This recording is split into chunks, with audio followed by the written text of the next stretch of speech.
As we've been telling you, not that you need to be told because it's so obvious, this is a dark moment in the history of the country. People will attack you if you dare to tell the truth. They'll denounce you. They'll target your family. They'll try to turn your friends against you and deny you the ability to earn a living. In the face of that, and we've said this repeatedly because it's true, nothing is truer, you cannot give in. Even if you do what the mob tells you to do, you will not be spared. The people on Twitter are predators. Predators are incited by weakness. They exploit it. The only solution in the face of something like this is to tell the truth unapologetically. Last night, we told you that the mass movement engulfing America right now, run by the left, isn't really about protecting black lives. Certainly, there are many sincere people participating in it who think that it is. But the people running it know it's not. That's 100% true. How do we know that? Well, right now, the chief demand of the Black Lives Matter movement is to get rid of the police, defund them or abolish them entirely. Police, not criminals, they say, are the greatest threat to the well-being of African Americans. And that is a lie. It is a lie no matter how many times they say it. It's just not true. And we know that because the numbers are unambiguous. The number of unarmed African Americans shot and killed by police officers in all of 2019 was 10. The number of African Americans murdered in all other ways exceeded 7,000. So if all police vanish from America's streets, that number will almost certainly get much, much higher. In other words, many more African Americans will die. We're not guessing about this. A Princeton University paper from 2018 estimated that for every 10 police officers added in this country, roughly one murder is prevented. And that, of course, makes sense. Why wouldn't that be true? Robbery and other crimes went down as well, and that's not a small thing. This isn't because there were more arrests either. The sheer deterrence of more cops on the street kept people safer without sending more criminals to prison. So what do you think doing the opposite will achieve? I think we know, and we've learned even more about it just this week. On May 31st in Chicago, the police force was completely overwhelmed trying to handle protests, rioting, and looting all over the city. In the city's most vulnerable neighborhoods, the poorest neighborhoods, law enforcement just evaporated. A local pastor described what he saw, quote, "I heard people saying all over, hey, there's no police anywhere. Police ain't doing nothing. I sat and watched a store looted for over an hour. No police came."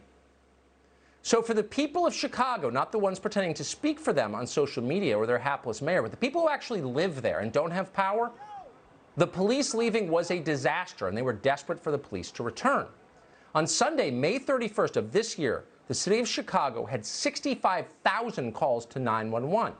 That's 50,000 more than the usual total. With police gone from Chicago's poorest neighborhoods, the city had its deadliest day in at least 60 years, maybe the deadliest day ever. By midnight that night, 18 people in Chicago had been murdered. That's 5 more than the all-time record, and 8 more than the total of unarmed African Americans shot dead by police last year. In one day.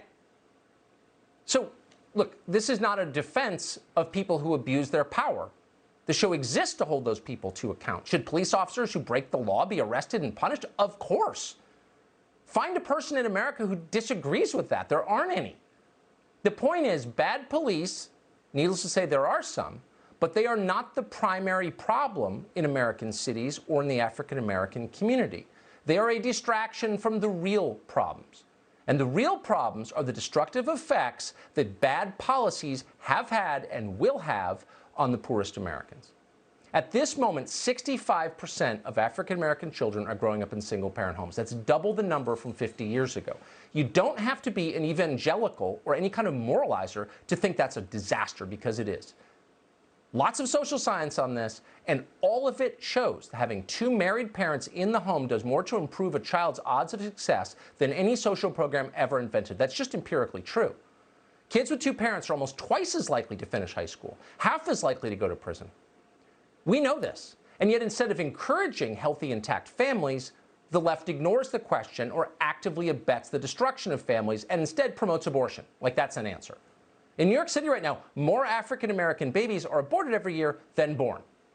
This encouraged by the people they tell you they love black people. How about education? All of us agree that's the key to ascending. In our public schools, the biggest racial performance gaps are not in right-wing cities in Alabama. They're in our most liberal cities. In Washington, D.C., the most Democratic city in the nation, where over 90% of voters went for Hillary Clinton in the last cycle, in Washington, D.C., 83% of white students are proficient in reading, but just 23% of black students are. There's a gap of 60 points. In San Francisco, the gap is 58 points. Why is that okay? It's not okay. If you want to protest something, you should be protesting that. How did we get here? It wasn't always this bad. Thanks to coronavirus lockdowns, the black unemployment rate has exploded to almost 17%. Is that a concern? It should be. Just when people were allowed to go to work, Democrats allowed their neighborhoods to burn down to placate university-trained extremists and rich liberals in the suburbs who dominate Twitter and the Washington Post. A factory in Minneapolis has already announced that it plans to move its 50 jobs to a different city. That's their response to the riot. Not empowerment, unemployment. How many other businesses will do the same? How many simply won't open again? A lot. So what's the left's big idea for saving our cities and turning things around? Oh, flooding black neighborhoods with drugs. That's the answer. Last year, congressional Democrats introduced legislation to support taxpayer-funded, economically disadvantaged individuals looking to sell weed in their neighborhoods. Yeah, more drug dealers. That's a winning idea. And then, of course, there's something that no one ever talks about, which is debt. African Americans are more than twice as likely to take out predatory payday loans. Why does nobody say that? People are getting rich from that. Imagine if instead of gutting their police forces, California and Minnesota banned predatory payday lending. Black lives would actually improve instead of being hurt. And it's not just African Americans, by the way. It's all poor people are hooked on payday loans. Talk to one about what that's like. To have your life in hock, it's terrible. That's what's going on right now in countless cities. Failing schools, drugs, debt. And that's why the mob censors criticism. That's why the Democratic Party hates free speech. No political party ever needed to use fear and intimidation to hide their successes. Of course, they're hiding their failures. They don't want a debate because they can't win the debate. Instead, what they want is you to shut up and hand them power. They want to shift the blame for problems they created onto police. Police being the one urban institution that over the past 30 years has actually achieved something. And naturally, it's the one institution the left doesn't already control. So that's the response to every failure. It's because we had too much debate and not enough power. Horace Cooper is the co-chairman of Project 21, author of the upcoming book, How Trump is Making Black America Great Again.